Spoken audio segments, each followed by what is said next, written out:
And a lot of times people will come to an exercise class, they're looking for socialization, which is extremely important for human beings.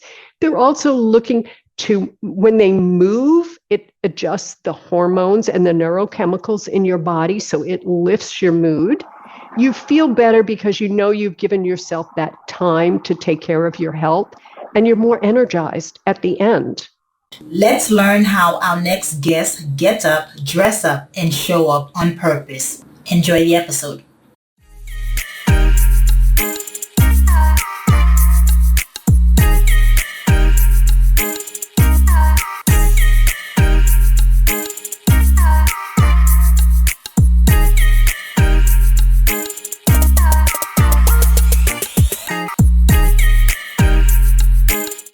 Hello, morning enthusiasts. Welcome to the Best Morning Routine Ever podcast.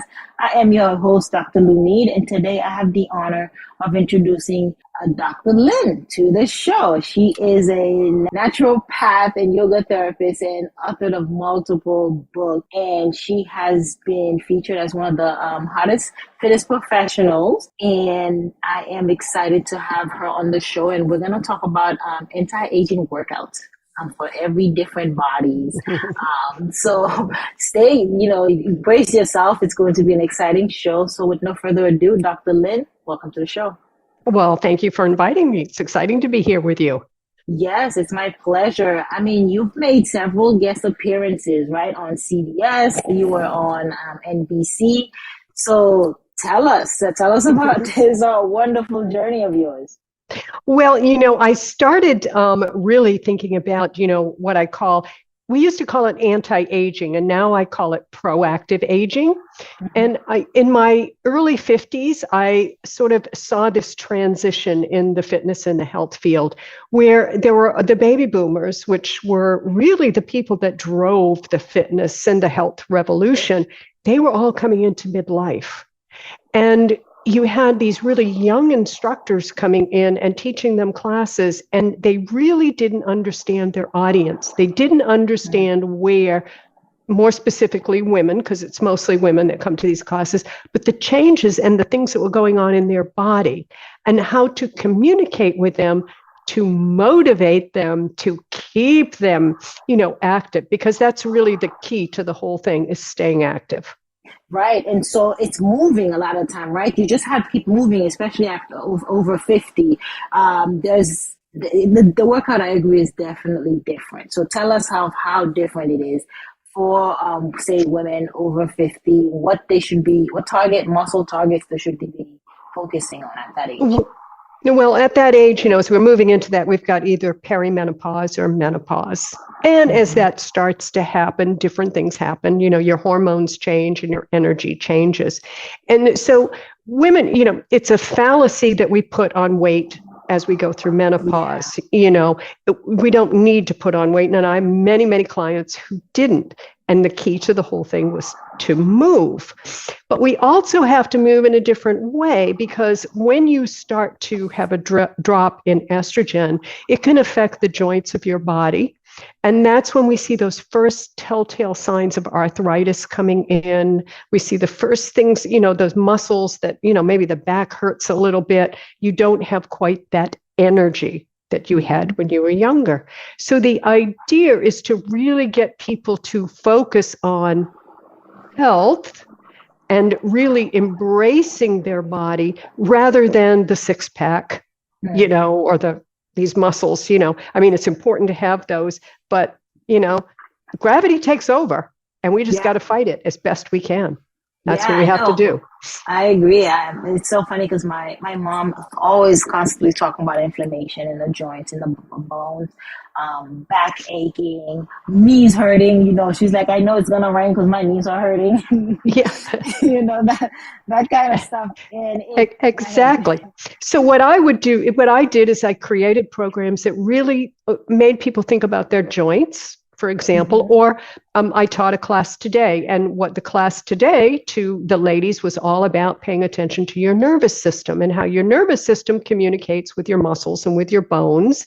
And we want all the systems to be balanced and working together rather than focusing on youthful body beautiful. focus on your health. If your knees are bothering you, as I had one lady today, I showed her a modification. How can you modify getting up and down from the mat? How can you make sure that you can do those things so you stay active? Because if we don't have those things, we stop. Yeah, it's crazy because it's a double-edged sword almost, because you're like, I can't move because I'm in pain, my back hurts and everything else hurts, but it's actually the movement that's gonna help it get better. Exactly. And that's why when I incorporate dance and yoga together, because yoga is about, a lot of it is the breathing. And so we'll go into, let's say, a seated twist, and they're dealing with the sciatic. And that's something that people deal with, especially as they're getting older. And it'll be tight. And I teach them to take the breath down there and to breathe and relax into it. And that's how we overcome, being able to do these without putting ourselves in excruciating pain. Because the first thing we do is we tense up when we have pain. And you want to relax and allow the oxygen and the blood to get there. And that's what's going to relieve the pain. That's why they always say, breathe through it, breathe through it, Yeah. breathe through it. So Exactly. Is that, because you do something very unique where you combine karmic work with yoga therapy, with neuropathy. Is that it? Yes. What I do is, I'm a naturopathic doctor, so I, promote, of course, naturopathy begins with the natural sciences, and that's, nutrition, exercise, sleep, and then aromatherapy and, environment and all that stuff. And then yoga therapy comes in and really deals with the physical element and the mental element of what a person is going through as they're, at that particular place in their life, and how can we move them and loosen up the mind so that it improves their health. So those things get brought in together. And then karma, I'm a karma master, which I've been teaching karma for over 30 years. So I bring all of those elements in. So they get a little piece of everything. Yeah, come in and you have it all in one place, because that stuff you got to pay for individually, because people do get stuck, that the karma, the energy piece of it. You do get stuck half the time. You hit a plateau per se, and you need to kind of unpinch the fruit so you can unpinch so you can flow again. Exactly. What's Padmini? What is what? Padmini. It is a philosophy, and it is a philosophy that really teaches you how to prosper in the world. And, when we think of prosperity, we all think ching, ching, money in the bank, big house. That's not what prosperity is. According to the Padmini Vidya, prosperity is coming to a place of peace. It's coming to a place of acceptance. It's coming to a place of being content and satisfied with what you have. At the same time, it's okay to reach out for more, because it does teach us that poverty is not a virtue. It is good to create wealth. It's what you do with the wealth. Do you distribute it out? Do we create a wealthy society so that people have better education, better medical? We support the arts and sciences. That's where we prosper in this world. And it starts with gratitude, I gather. Yes. Gratitude for just, every day, just be grateful for one little thing. It'll change everything in your life. Good. So is morning routine wise, is gratitude part of your ritual? I always walk my talk, and I tell my students every single day, I find some little thing to be grateful for. And it might just be, wow, I had an hour to myself to go do my own workout. Aren't I a happy, lucky person? I had the good health, and I had the time and the ability to do it. So it's, and every time you're grateful for those little things, it kind of lifts your life up a little bit, and it makes you grateful for the everyday things, not always striving to find that satisfaction in the material world. It breeds more gratitude, more things. You find more things to be grateful for. So Absolutely. Tell us more about your morning routine. How do you get up, dress up, and show up? Well, I make a list. I follow my list, and I have, my top 5 priority things that need to get done that day, and I make sure they get done. Right at the top is always Lynn's workout. So I get up, and I always have a nice cup of tea, because I really love to have a nice cup of tea and just sort of get myself organized, maybe check in with the news, see what's going on, just kind of get in touch with the world because it's very important to stay connected with what's going on in the world. And then as I get my day organized, the next thing is I go and I do my workout because I can't say to people, you need to work out every day, you need to exercise. If I'm sitting in a chair just telling people to do that, I have to walk my talk. And so that is what I do in my morning. And that takes me to about mid-morning. Nice. So the workout is definitely non-negotiable, it sounds like. If you make it part of your schedule, it's like part of your list, it's part of your work, because it is part of your work. That's what karma means. It means to work on yourself. And if that's part of my daily work, then it's right there. It looks at me every morning and says, get up and do it. Very and nice. I always feel better. I've been teaching for over 30 years. And every time I teach a class, at the end of the class, everyone's smiling, everyone's happy, and not one person regrets that they showed up. Well, you're a doctor. You're a doctor. Tell us why. Serotonin, hormones, let's talk about it. It's all of that stuff because they're coming in. And a lot of times people will come to an exercise class. They're looking for socialization, which is extremely important for human beings. They're also looking to, when they move, it adjusts the hormones and the neurochemicals in your body. So it lifts your mood. You feel better because you've given yourself that time to take care of your health, and you're more energized at the end, Yeah, it gives you more energy there for sure. I know a lot of people say, that they're too tired to work out, but once you do it, you do feel so much better. You have the energy, and then the happy hormones are released. You're sweating. Mm-hmm. For me, it's really not a physical, and I know at your age, you look amazing. It's not a physical thing for you. It's more of a mental. It keeps you zen. It keeps you at peace. It keeps you at bay, so you know how to. So you show up for yourself strong, but also for your clients and for your business. Right. Well, the most important thing in your life is your health. Yeah. And the most important person is yourself. You got to take care of yourself first.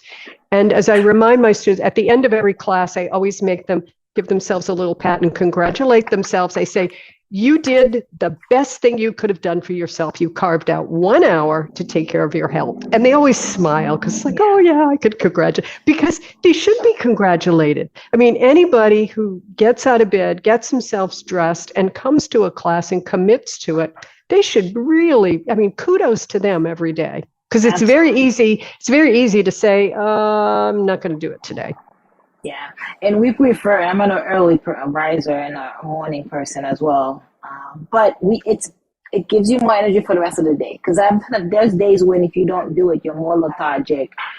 The day drags and you're tired by noon versus you have more stamina to go until 5, 6 o'clock. Absolutely. And you feel that. And that's why people who exercise on a regular basis tend to be happier people. Mm-hmm. They definitely are healthier because if they're exercising on a regular basis, they tend to eat healthier, sleep, they really are paying attention to the most important thing in your life, your health. And recovery is faster. It helps with recovery. Absolutely.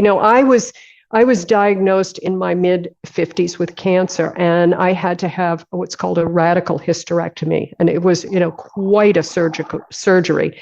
And I had never, ever been in bed before. I always was a very active woman. The first time I couldn't get out of bed. But, my recovery from that, the doctors were amazed. My recovery was so much quicker than the average woman because I was in really good shape when it happened. I had been paying attention to my health.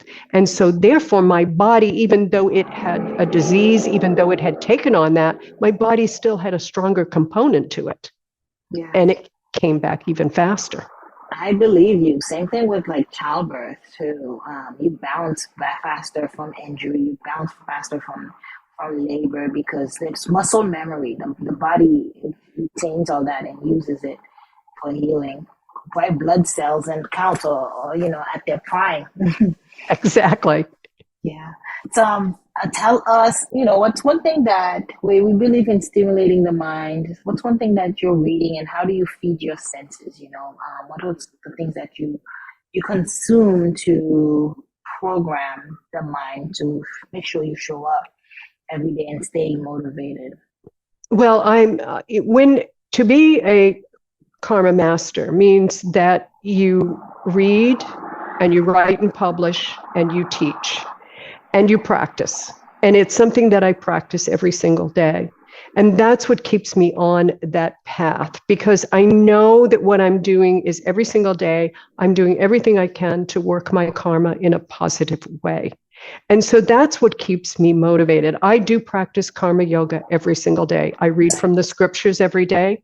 I take my moment to sort of gather myself and, and then teach. That's really how I keep myself on that path, because I know it works. Absolutely. And you believe that it works. That's why you're teaching it and you're so passionate about it. Absolutely. Tell me what that passion, that finding that purpose for you, how has that transformed who you become over the years? Well, all human beings, doesn't matter your background, doesn't matter where you come from, all human beings have this one quest, and that's to discover meaning and purpose. We all want to know, what is the meaning of my life in general, and what is the purpose? And so that is an innate drive in everybody, something we all share, which is, if you think about it, that's a wonderful thing that humanity shares that. And so for me, it was more, I'm never tired. I never want to stop doing it. I get lost in the moment when I'm writing and when I'm teaching. I'm like, it's just, I just think I'm the luckiest person in the world. And I know that because I know that's my purpose. I know that's my meaning. I can feel it. I'm not doing something that I don't want to do this, or feeling the drudgery or feeling the tension. I always feel exhilarated by what I'm doing. And that's when you know you're on the right path. When you have enthusiasm and you just love everything that you're doing. It's not work. Yeah, it doesn't feel like work. It wakes you up in the morning. It just, you look forward to doing that, whatever it is. And it's powerful. It's so true, because there's a really good quote that stays deep with me is the 2 important days of your life, the day you were born and the day you found out why you were born. And it's right along the lines of like finding your purpose, living in your purpose. And that essentially is, how do you give back to humanity? How do you bring people together, help in any way? Zig Ziglar says it too. You help enough people get what they want, you will get what you want eventually. Absolutely. That's it. That's what it's all about. Yes, it's so true. I mean, it's like, karma teaches you to put it out there. Just keep whatever you put out there is going to come back to you. And if you are putting that good stuff out there and you're moving and they're coming out, it's not that all of a sudden you're going to, money's going to fall from the sky and you're going to be a multimillionaire, but that energy comes back in different ways. And you meet somebody, you interact with somebody, or something happens, or someone helps you. It's all energy moving around. And, it's what energy do you want to put out? Not what energy other people are putting out, because you're always going to find angry people. You're always going to find people who are corrupt. I mean, that's nature. That's human nature. And war, that stuff's never going to end. It has been since the beginning of time, and it will always be there. But it's where you put your energy and how you put it out there and how you pay attention to what you're doing with your energy. Yeah, what are you putting out there? And if everybody's cognizant of what they're putting out there, guess what? We're going to have a unified. Yes. And those kind of people kind of come together, and you find yourself being surrounded by those kind of people. And then the people that are toxic and that are greedy and all of that, those people just kind of move away.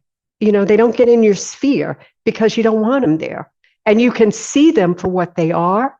You begin to see, people and understand. And I always tell my students and my clients, always bless them when you see them, because they're not aware. I don't know anybody who wants to be angry, but there's a lot of angry people out there, and they're not even aware that they have to own their anger, work through their anger, and then not be angry anymore. Then they've worked their karma. They have not, they're not aware. I like that. That's still, you got to be compassionate towards that. Just do it from a distance. Exactly. So it doesn't mess with your flow, your energy. Absolutely. Dr. Lynn, tell us, how can we connect with you? Where can we find you? Well, on my website, which is doctorlynn.com. So it's Dr. Lynn is one word spelled out.com. And if you go to the website, there is a free newsletter people can sign up for. I have books and classes on there that people can read about. They can read about me. So everything that they need to know is right there.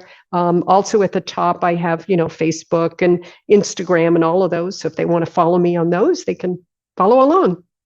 Perfect. Thank you so much for sharing. It's been a pleasure having you on today. Thank you. Thank you. Thank you. Well, thank you very much. It's wonderful to talk with like-minded people. Thank you so much. We attract each other, right? Right. You got it. Awesome. Hope you enjoyed today's episode. Please comment and tell us what was your favorite part, your favorite habit that you are going to try out for yourself today. Comment below. If you haven't already, be sure to subscribe. Until next time, I will see you at the top of your best morning routine ever. Stay blessed.